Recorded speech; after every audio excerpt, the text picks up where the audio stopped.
వాగర్ధ వివసంపృక్తం వాగర్ధ ప్రతిపత్తయే జగత పితరం వందే పార్వతీ పరమేశ్వరం. అందరూ శివుడికి చెందిన వారే. అందుకే మీరు జాగ్రత్తగా గమనించండి, భూత ప్రేత పిశాచాతులు ఉంటాయి, వాటికి కూడా తండ్రి ఎవరు అంటే శంకరుడే. నాకు 10 మంది కొడుకులు ఉన్నారనుకోండి, అందులో 90 ఐఏఎస్లు, ఐపీఎస్లు, ఐఎఫ్ఎస్లు, ఐఆర్ఎస్లు, డాక్టర్లు, ఇంజనీర్లు ఉన్నా ఒకడు జేబు దొంగ అనుకోండి, వాడు నా కొడుకు కాదంటే వీల్లేదు. 90 ప్రయోజకులు అయితే ఒకడు అప్రయోజకుడు కూడా నా కొడుకే. ఎందుకంటే వాడిని కన్నవాణ్ణి నేను. ఈ లోకంలో భూతములు, ప్రేతములు, పిశాచములు ఉన్నాయి అంటే వాటిని కన్నవాడు కూడా ఎవడో ఉండాలి.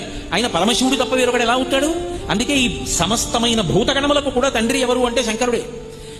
అవి కూడా ఎవరి మాట వింటాయి అంటే తండ్రి మాట వింటాయి. కాబట్టి ఆయనతో అనుబంధము లేని వారు ఎవరున్నారు? ఎవరు ఉండరు.